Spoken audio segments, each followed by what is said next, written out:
that claim they have so much integrity. Also tonight, a huge dump of more Strzok page texts. We have them.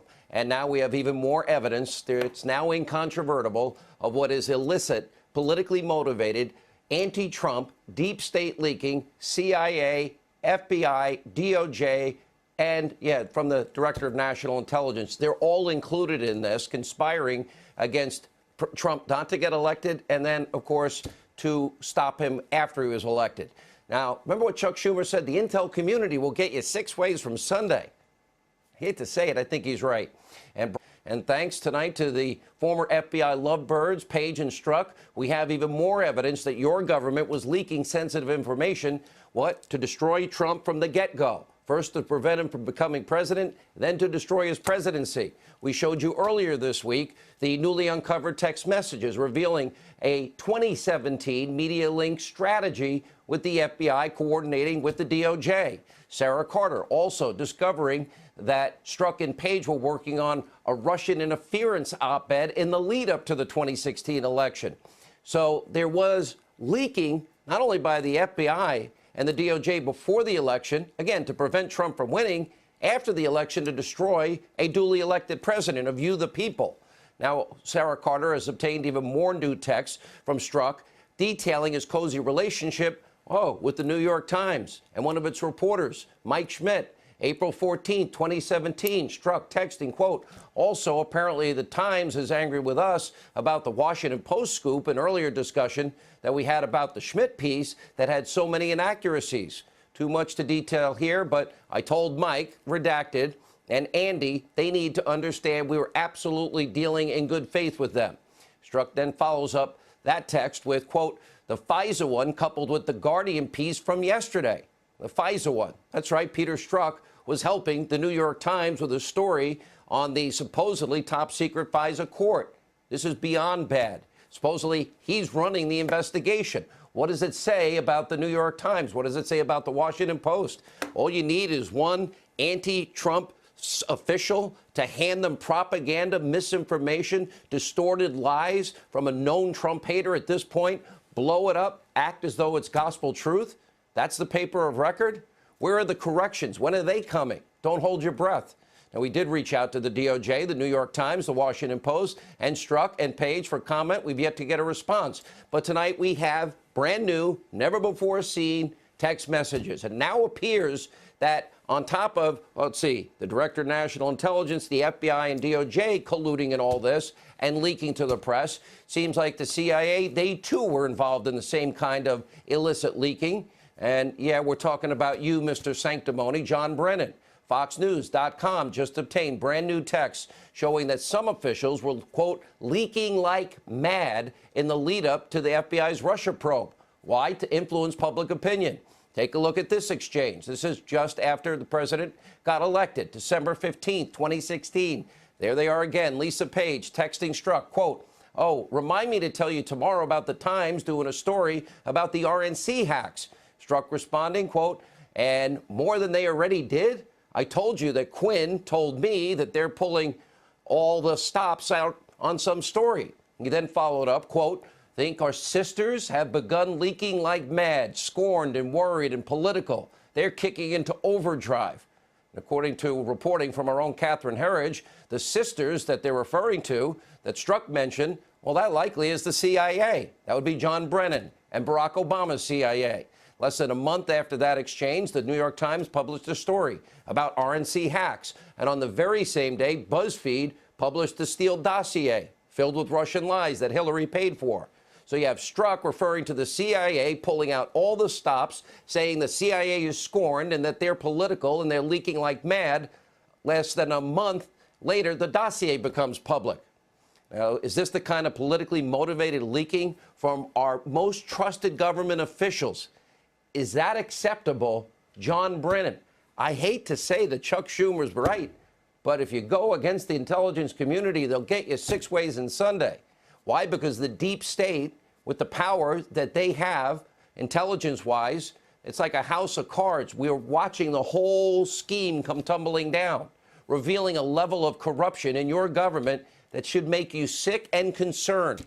And as it turns out of restaurants, Joining us now with our top story, Fox News contributor Sarah Carter, investigative reporter, the author of the #1 New York Times bestseller, The Russian Hoax, the illicit scheme to clear Hillary Clinton, frame Donald Trump, Fox News legal analyst Greg Jarrett. Sarah, let's start with these new text messages. This is 3 days in a row now. Now it starts off with they're going to have a big media strategy. That was the first thing. And let's get into where we are today with the Washington Post and New York Times. Well, I think this is the smoking gun that the FBI, particularly Peter Strzok and Lisa Page, and possibly Andrew McCabe, the former deputy director of the FBI, were leaking information to the media about none other than Carter Page. In April 2017, Sean, we have information in these text messages that they specifically state that the New York Times is upset with the scoop that was given to the Washington Post. Well, on April 14th or April 11th is when the Washington Post actually published a story confirming that there was a FISA warrant on Carter Page. I think about this, Sean. They were actually confirming a secret warrant to spy on an American citizen publicly with a newspaper. If all of this pans out to be true, these are, in their own words, these are text messages from Peter Strzok to Lisa Page, basically confirming that the FBI leaked information to the Washington Post. I spoke with Carter Page. He again said this is the biggest charade he's ever seen. Today he is just dumbfounded at the fact that they would go this far, but it didn't surprise him. Yeah, Greg Jarrett, let's get into this. If you really break it down, all the evidence we have here, let's see, the FBI, DOJ leaking. Now we know the CIA is leaking. Where did the dossier leak come from? Don't we believe that came from the Director of National Intelligence at the time? He all leaked Obama it, he officials. leaked it to the media, but the instigator was John Brennan, CIA director. So let's talk about what it means. When powerful forces in government abuse their trust to subvert the legal process, and when the media is complicit by condoning corrupt behavior and failing deliberately to tell the truth, democracy is threatened. And that's what happened here. The alphabet agencies of the intelligence community, the FBI, the DNI, the CIA, the Department of Justice, they were all involved in doing the same thing, leaking false information about Donald Trump and his associates to damage Trump and to, in the end, try to undo the election results. It is a cesspool of corruption and the people who did this, they need to be brought to justice if they committed crimes. And I can identify a variety of crimes, including abuse of power and obstruction of justice and perjury. All right, we're not getting at this very quickly, though. I mean, we thought we had all the Strzok Page texts. There was a lot of talk earlier this week, Sarah, that in fact there might be unredacted material that included the 302s, with Steele and Bruce Orr in particular. It might include the FISA warrant, more particularly the one that was signed, the last one by Rod Rosenstein. We talked about that conflict last night. Also, the Gang of Eight information that's never been released. And, you know, I read people and commenting, they're saying Hannity and Sarah Carter and Greg are full of crap. But in fact, this information does exist. It can be declassified and unredacted. Why hasn't it been? I believe it will be. All the sources that I've spoken with say that the White House is reviewing this, that the president will declassify all of these documents. We have to understand right now, of course, the hurricane is barreling down.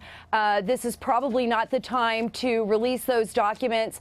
I would assume that the president will do this as soon as possible, particularly with all this new information coming forward. Sean, those FISA documents are absolutely necessary. They need to be declassified. Even more importantly, I think along with those FISA documents, hey, look, they leaked it to the New York Times, to the Washington Post, apparently according to their own text messages. They didn't seem that concerned about the secrecy of the FISA document. If they were willing to give it out at the same time that James Comey was actually signing a FISA renewal, because during this time, James Comey himself signed the third FISA renewal, and then in June, Rod Rosenstein signed the last. So if they were okay with leaking this to the Washington Post, we should be able to see those documents, as well as the dossier that was given to the Gang of Eight, which I have been told holds an enormous amount of exculpatory evidence that was withheld from the FIS court, the Foreign Intelligence Surveillance So we Court. have all these the biggest players with the powerful tools of intelligence at their avail, you know, the CIA leaking like mad, Greg, then the dossier leak, then Strzok and Page, then Comey. McCabe is mentioned in these new text messages. He knew about it.